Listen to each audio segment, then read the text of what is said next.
Hello, welcome to MTG Pro Tutor. I'm Sean Pennard, your host, and today we're opening a Cons of Tarkir booster pack and evaluating the cards inside.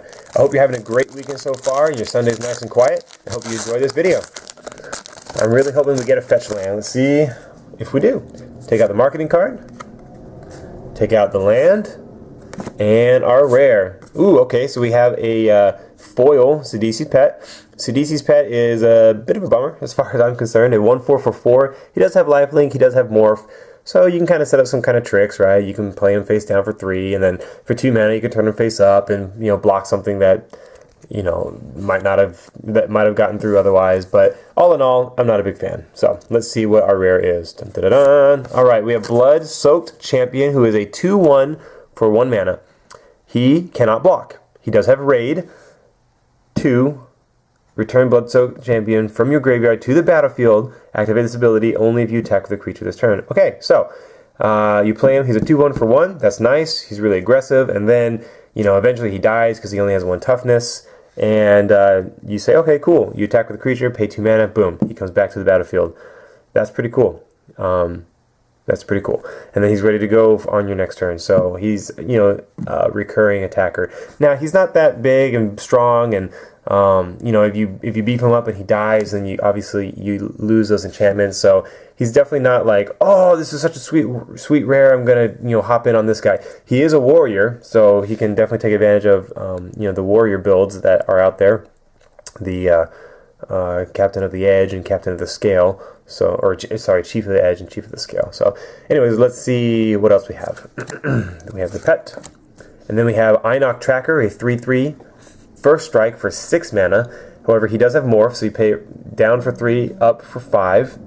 And then after that, and he has first strike, so that's why he costs 5 to turn face up, because he can kill a morph creature with his first strike.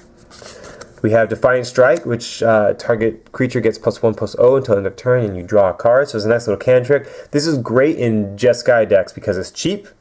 It replaces itself, which means that you have the opportunity to then play another cheap spell, because the more spells you can play in a single turn, the bigger your prowess creatures get, and the more damage they will deal. And so cantrips, cheap cantrips, are really Jeskai's bread and butter. Savage Punch for 2 mana. Target creature you control fights target creature you don't control.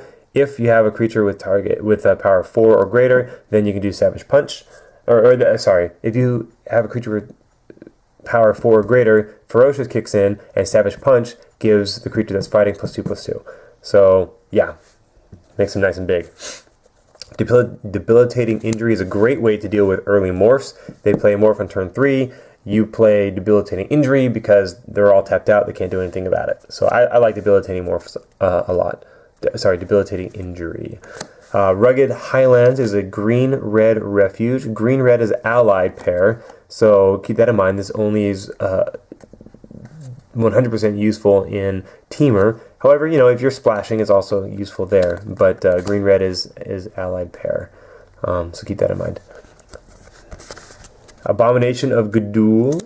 Flying. When Abomination of Gudul deals combat damage to a player, you may draw a card if you do discard a card. So card selection. Card selection is really good for Sultai because you want those cards in your graveyard, so then you can delve them away.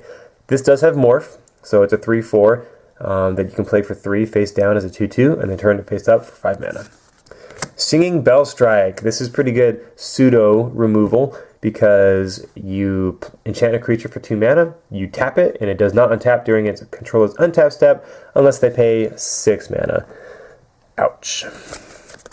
Alright, Dismal Blackwater is black-blue. Sorry, it's right in front of me. Black-blue, which is another allied pair. So this is best fit. The best fit for this is in Sultai. But, you can, again, use it if you are splashing or anything like that. So, Bloodfire Mentor is 0/5, does not have Defender. That's important because you can attack with it and trigger Raid, and then, not lose this guy. And then he does have a card selection ability where you pay 3, tap it, and you draw a card and discard a card. Hey, cool. Chief of the Edge. We were just talking about this a little earlier with the Blood-Soaked Champion. Get other warriors you control get +1/+0. Bellowing Saddle Brute, a 4/5 for 4 mana, so that's nice. And then Raid, when Bellowing Saddlebrute enters the battlefield, you lose 4 life unless you attack with a creature this turn. So, and Water Whirl is a 6 mana instant. Return up to 2 target creatures to their owner's hands. So, great in parity situations where you have creatures, they have creatures, and you're like, all right, take your 2 biggest blockers, put them back in your hand. So set them back a little bit.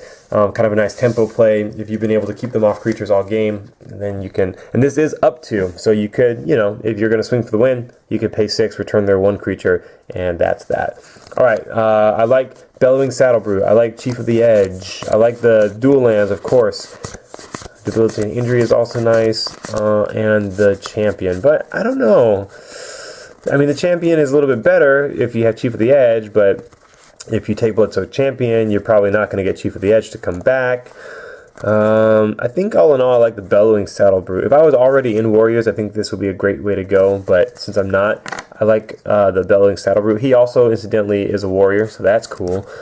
This was a very Warrior-centric pack, I feel. Debilitating Injury is nice. Yeah, I would take the Bellowing Saddlebrute Orc Warrior 4/5 for 4 mana. There you have it.